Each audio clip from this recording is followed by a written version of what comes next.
نحمده ونصلي على رسوله الكريم اما بعد اعوذ بالله من الشيطان الرجيم بسم الله الرحمن الرحيم سيقول السفهاء من الناس ما ولاهم عن قبلتهم التي كانوا عليها قل لله المشرق والمغرب يهدي من يشاء الى صراط مستقيم۔ اب کہیں گے بیوقوف لوگ کہ کس چیز نے پھیر دیا مسلمانوں کو ان کے قبلے سے جس پر وہ تھے، تو آپ فرما دیجئے اللہ ہی کا ہے مشرق اور مغرب، چلائے جس کو چاہے سیدھے راستے پر۔ ماشاءاللہ اپنا ایک پارہ مکمل ہوا، اب جو ہے دوسرا پارہ شروع ہوا۔ تو یہ سورہ بقرہ کی آیت نمبر 142 ہے، یہ دوسرے پارے کی آیت ہے، پہلی آیت ہے دوسرے پارے کی۔ اس آیت میں اللہ تعالیٰ نے مخالفین کے اعتراضات کے جو ہے جوابات دیے ہیں۔ ایک بہت بڑا اعتراض کیا تھا مخالفین نے، اس کے اندر ایک سوال بھی ہے اور جواب بھی ہے۔ سوال یہ ہے قبلے کے تعلق سے، لفظ قبلہ اس کے معنی کیا ہیں؟ قبلہ سمت اور جہت کو جو ہے کہا جاتا ہے کہ جس طرف انسان رخ کرتا ہے، اور ظاہر ہے کہ مومن کا رخ ہر عبادت میں صرف اللہ تبارک و تعالیٰ کی طرف ہی ہوتا ہے، جو کہ وحدہ لا شریک ہے، اور اس کی ذات پاک مشرق مغرب شمال جنوب کسی چیز کی محتاج جو ہے نہیں ہے، وہ بالاتر ہے ان تمام تر چیزوں سے، وہ کسی خاص سمت میں نہیں ہے، اور اس کا اثر اگر سمجھو معاملہ یہ ہو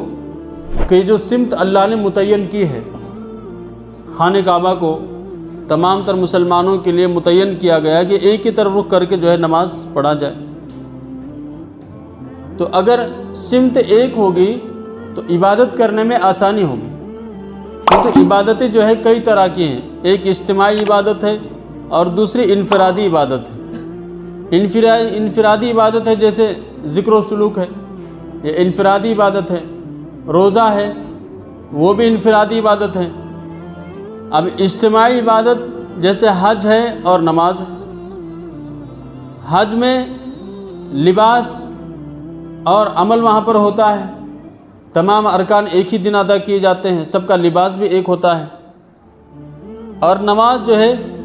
ایک ساتھ مل کر پڑھی جاتی ہے، تو یہ اجتماعی عبادت ہے۔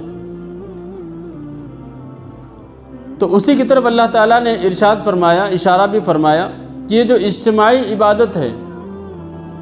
تو اس میں اللہ تعالیٰ نے صرف ایک طرف رخ کرنے کا حکم دیا ہے، اس میں کئی حکمتیں پوشیدہ ہیں۔ پہلی حکمت تو یہ ہے کہ اگر کسی ایک طرف رخ ہوگا تو انسان توجہ کے ساتھ عبادت کر پائے گا، اور دوسری حکمت یہ ہے کہ اگر تمام لوگ ایک ساتھ ایک ہی طرف رخ کر کے نماز پڑھیں گے تو تمام تر لوگوں میں اجتماعیت نظر آئے گی، انفرادیت نہیں ہوگی، اور سبھی لوگوں کا رخ جو ایک طرف ہی ہوگا، تو جس سے کیا ہوگا، تو لوگوں میں اتحاد پیدا ہوگا، آپس میں جوڑ پیدا ہوگا، وحدت جو کہ اللہ تبارک و تعالیٰ اور نبی کریم صلی اللہ علیہ وسلم چاہتے ہیں کہ امت میں اتحاد ہو۔ نبی کریم صلی اللہ علیہ وسلم کا مقصد یہ ہے کہ امت میں اتحاد ہمیشہ رہے،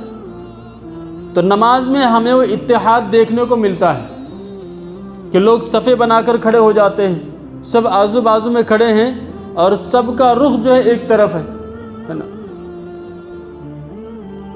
تو اللہ تبارک و تعالیٰ نے اس چیز کو متعین فرمایا ہے۔ اگر اتفاق سے سمجھو قبلہ اور سمت متعین نہ ہوتا تو معاملہ کیا ہوتا؟ معاملہ بڑا عجیب ہوتا۔ ایک ہی مسجد میں کئی لوگ کئی طرف رخ کر کے نماز پڑھنے والے ہو سکتے ہیں، ہوتے کہ نہیں ہوتے؟ دونوں کا آپس میں جھگڑا ہو گیا، امام مؤذن کا جھگڑا ہو گیا، امام مشرق طرف کرا تو مؤذن مغرب طرف کر کے نماز پڑھے، بولے میں ادھر ہی کرتا۔ دونوں دوستوں کا آپس میں جھگڑا ہو گیا تو انہوں بولیں گے میں ادھر کر رہا، انہوں بولیں گے میں ادھر ہی کرتا، میرے کو ادھر دیکھنے کا نہیں ہے۔ تو یعنی کہ یہ معاملہ ہو جاتا، تو ایک مسجد میں آپ کو ایسے لوگ نظر آتے جو ہر طرف رخ کر کے نماز پڑھ رہے ہیں، تو اس سے کتنا بڑا اختلاف وجود میں آتا۔